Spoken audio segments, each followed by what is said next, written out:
দোকান ফাঁকা, লিচু বুড়ো দোকানে নেই, দোকান চিচিং ফাঁক করে দেবো। ইচ্ছা করছে দোকানের সব মাল চুরি করে নি।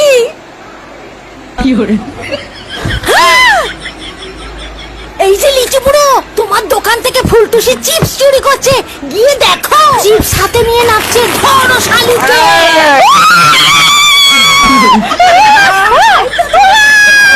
তখন থেকে দেখেছি দোকানে চুরি করছে, রোজ চুরি করে এই মেয়ে ছেলে। মার না শালাকে, ধরে মার। চুরি করে সোনার দোকান থেকে সোনা চুরি করেছি, এতবার খায়নি। মুদি দোকান থেকে চিপস চুরি করে কি কেমন কেলাচ্ছে রে। সবাই বলে আমি পাকাঠির মতো সরু লিটপিটি, তালপাতার সেপাই। চিপস খেলে মোটা হবো, আমি চিপস খাবো।